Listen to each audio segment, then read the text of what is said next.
So let us explain unsa jud ni ang forest land. So kanang forest land in the context of both Public Land Act and the Constitution, classifying lands of the public domain into agricultural, forest or timberland, mineral lands, and national parks. Ang pasabot anang forest land or timberland, dili na siya ingon nga kakahuyan. Siguro katong panahon na pag-classify nila kakahuyan siguro na or forest land, but that does not necessarily refer to kanang common notion sa forest ba. Dagag kahoy, siguro na lion, na tiger, na eagle. So dili na siya kakahuyan or kalasangan kung sa Bisaya pa, no? Dili na siya the typical forest. Kung musulti ka forest land classified by the executive department in the context of both Public Land Act and the Constitution, classifying lands of the public domain, kana siyang forest land, maski pagwa na nay kahoy, upaw, pares na ako, maski pagwa na kahoy, wa na maskin usang gatubo na nga dahon, puros na nakasiminto, for so long as there is no positive act from the government reclassifying that portion or releasing that portion from being part of the forest land, for so long as that part was not the subject of any declassification act from the government, forest land jud gyapon na siya ang iyang classification, not the actual use, no, or the actual situation or the actual state of the land.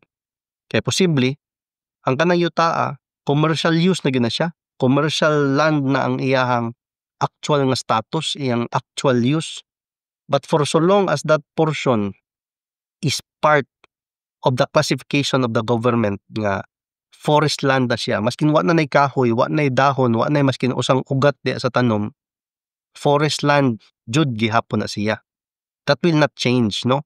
So as we stated, sila ba ang Honorable Supreme Court, wa koy labot, as we stated in another case, forested area classified as forest land of the public domain does not lose such classification simply because loggers or settlers have stripped it of its forest cover. Kumbaga, kung imo na nang giupawan ng yuta, gitangtang na nimo tanang kahoy, imo nang giputol tanang tanom, imo na nang gisiminto ang tibok yuta, it will not change the classification of the land.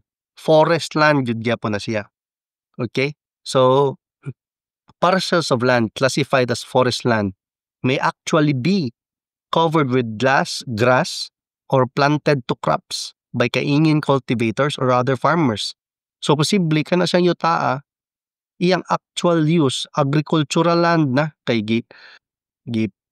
tamnan na og grass para sa pakaon sa mga hayop, or gitamnan na og mais o kamote, no? Giuma ba, gibakol sa Bisaya.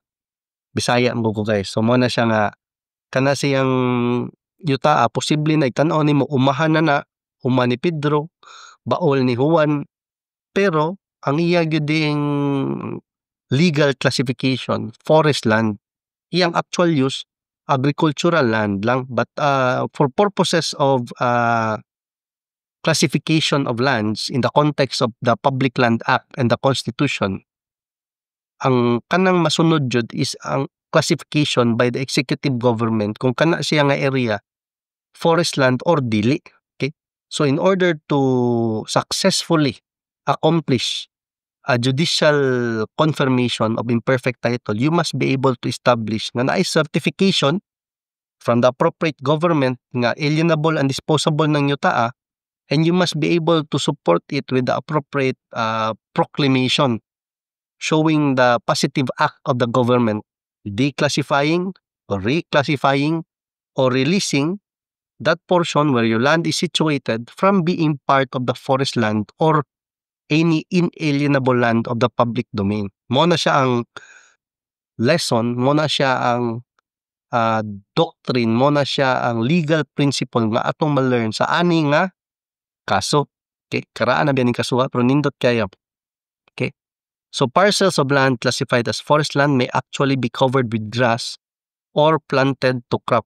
So pwede na siya agricultural use na iyahang actual use, but for so long as it forms part of the classification sa forest land, it will not change. Forest land jud gyapon na. Okay. The classification is merely descriptive of its legal nature or status.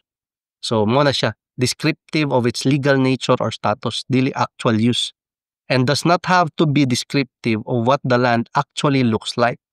Okay? So under Section 2, Article 12 of the Constitution, which embodies the Regalian Doctrine, all lands of the public domain belong to the state, the source of any asserted right to ownership of land. Muna siyang Regalian Doctrine. Kumbaga, murabag siya hari ba? Siya mo'y na nag-iya sa tanan yuta.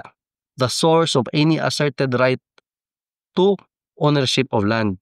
All lands not appearing to be clearly of private dominion presumptively belong to the state. So the presumption is, ang state, the Republic of the Philippines, tag-iya sa tanang yuta unless, ang exception to the general rule, it appears to be clearly of private dominion. So muna ang rule.